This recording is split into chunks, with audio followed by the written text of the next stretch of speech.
When a big act announces the concert, tickets are sometimes gone within a few minutes. Many times, minutes later, seats show up for a higher price on a different website, though. First News Weekend morning anchor Abby Schrader has been digging into why this is happening, what's being done, if anything, to stop it.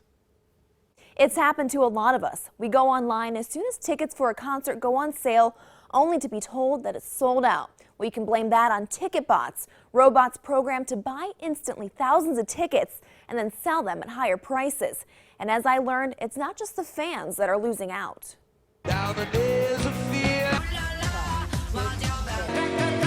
Some of the hottest acts in music are coming to the area this summer, but to even get your hands on a ticket is getting tougher each day thanks to scalpers and ticket bots. Not only do these tickets that they sell cost more, but sometimes they're fake. There's plenty of times where we have people come in on a sold out show, they think they have a ticket. A lot of times they spent 2 or 3 times more than the face value and they don't actually have an actual ticket. The seat doesn't exist. Lady Gaga is a big show that's coming to the area this summer, and so I wanted to see about finding tickets for that show online. When I went to Ticketmaster.com, I was automatically redirected to a resale marketplace. That's where people who already have tickets for the show can sell theirs for higher prices. And when I checked out StubHub, I found tickets for that show up into the thousands of dollars. But there is one artist who's fighting back against these scalpers and ticket bots.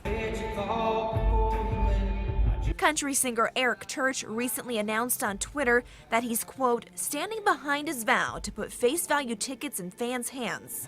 Eric has canceled 25,000 secondary market tickets. Ohio State Senator Joe Schiavone tells me he's also fell victim to the ticket bots recently, having to pay 40% over face value for Bruno Mars tickets that were said to be sold out. It's unfair price gouging on, people not only in the Mahoning Valley in the state, but all across the country. In December, President Obama passed the Better Online Ticket Sales Act, which makes those ticket bots illegal. But Schiavone says there's still work that needs to be done. The federal law is a good first step.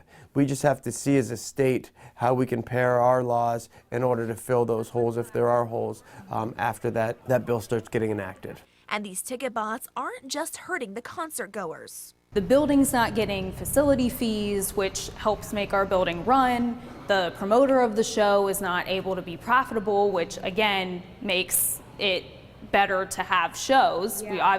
We're in a business too, so we need to make money as well. But both do agree it's the fan that suffers the most. Kelsey says your best bet for getting tickets is to always go through Ticketmaster, or you can go to the venue's box office in person. That way you know the ticket you buy is real.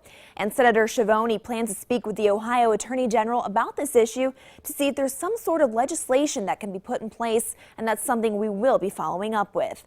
For now, Abby Schrader, 27 First News.